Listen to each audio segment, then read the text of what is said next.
This video is brought to you by my two books, Practical Music Theory for the Rock Guitarist and The Blues Guitar Bible. Want to learn about modes, harmony, scales, chord substitution and keys? Or maybe you're interested in supercharging your blues guitar rhythm and lead chops. Whatever you're interested in, I guarantee you will be hitting the fast lane to progress with either of these works. Both feature video demonstrations and tutorials, loads of tabs and jam tracks to play along with, and I promise you, everything is explained in crystal clear plain English. Check out the links in the description for more details.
Hello chaps, welcome once again to John Robson Guitar Tuition.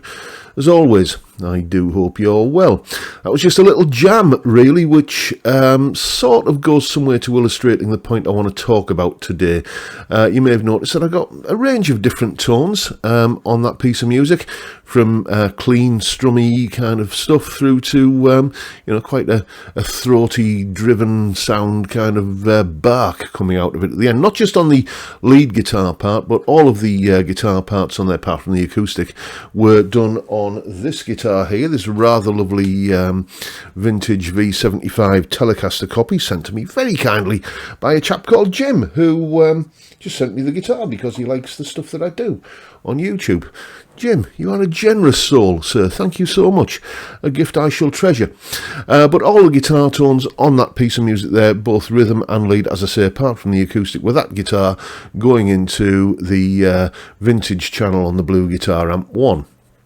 And no pedals were harmed in the making of this video. I just want to say that because, you see, I've started to rethink my approach to using effects. Here's what I mean. Right, so back in 2023, this was the state of my pedal board. A Behringer wah pedal, Boss compressor, couple of drive pedals there, New X Horseman and Joyo Batsin, and then a Behringer EQ pedal. And yeah, that seemed to cover all of my needs, which we'll talk about those as we go. But here's the thing though, a lot of what I do is all about demonstrating what a particular guitar sounds like. Guitar reviews, guitar comparisons, guitar demonstrations, that sort of thing. And during one of these videos, during the big solo that I inevitably put at the end of such a demonstration, I just couldn't stop myself. I jumped on the wah pedal and gave it plenty. And I was quite rightly, I think, chastised in the comments section by someone who said that the moment you jumped on the wah pedal, you could have been playing any guitar. It just kind of obliterates any individual character the guitar has. So, fair point. I stopped using the wah pedal as much. The compressor pedal, compression for me is something I like to use. It's an always on kind of thing. Because I use the guitar's volume control a lot to go between clean and dirty sounds, so you just need something in there, some way of evening everything out in terms of volume, and the compression pedal is great for that. But what I find is better is if I put the compression at the end of the signal chain, basically add it in the DAW rather than at the start on a pedal board, where it can make things sound a little bit squashy. So bye-bye compressor pedal. Next in line, we've got the new X-Horseman. Fantastic little drive pedal. You heard me singing its praises all the time I was using it. But since those days, I've sort of reconfigured my Blue Guitar Amp 1 settings, and I get all the drive I need out of the amp now. So that started getting used less and less, and the same is true for the Joyo Batsin, very, very generously given to me as a gift by a pal of mine in the Netherlands called Edwin. That's a great little pedal if you're interested in having a selection of different drive tones. It's 8 in 1. It'll do Tube Screamer sound, Boss OD1, Timmy Overdrive, it'll do the Sir Riot pedal, and loads of other stuff as well. Great versatile pedal, but again, all the drive I need is there in the amp, so that one stopped getting used. And the Behringer EQ pedal, I use it for one thing only. That is to give me that half-cocked wah sound. You can't do that with a wah pedal because it's spring-loaded. So you can't just kind of set it halfway and leave it. As soon as you take your foot off, it switches off. So to get that sort of half-cocked Santana wah kind of sound, I would use this Behringer EQ pedal. And here's the thing, I didn't use that pedal once in all of 2024, so you know it's not earning its keep. Bye-bye. Which means that now my current pedal board looks like this. There it is, folks. So I'm not saying that I don't use effects. I'm not some kind of Puritan who hates such ear candy. I do use effects, but I add them over there, and I'll put some, that's in the DAW. I'll put some screen grabs up as we go through, just to show you what's going on. So with the my core sound, which is the Blue Guitar Amp 1 Mercury Edition on the Vintage channel, and the guitar's volume control rolled down, this is the sort of core of my clean sound.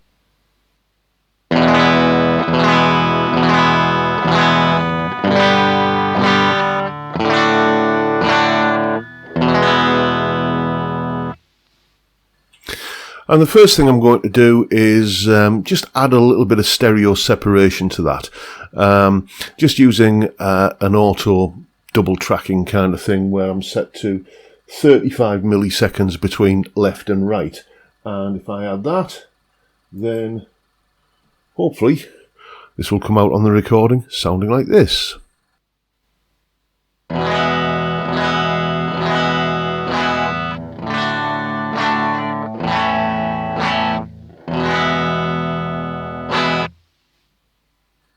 Hopefully you could hear the sort of slightly wider stereo field there. Then, okay, it's time to add the compression. So I'm just going to click that on. Just the VC76 plugin that's part of Guitar Rig, and that, as I say, just evens all of the kind of transients out a little bit like this.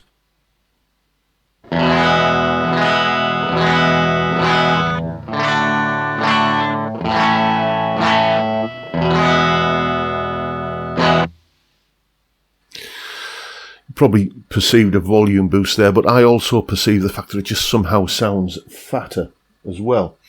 For those 80s moments, again, I just chuck on a little bit of chorus, which has this kind of impact.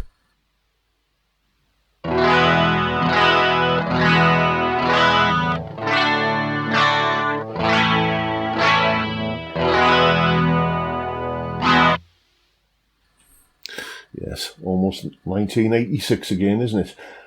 Then a subtle little bit of quad delay, which is going to give me this kind of sound.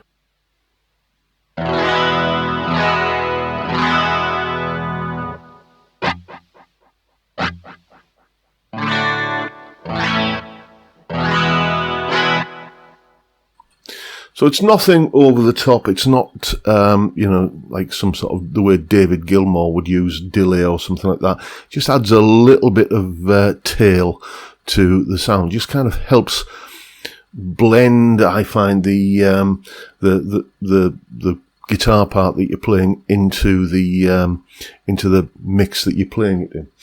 And then finally, a little bit of vintage verb. What setting have I got here?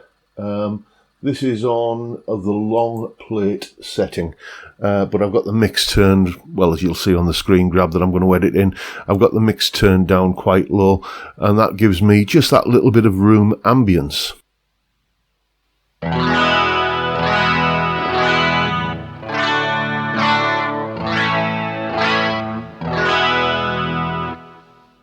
Then if I just turn the chorus off, because I only use that on high days and holidays really, there we go, chorus off. This is my sort of workaday clean sound usually.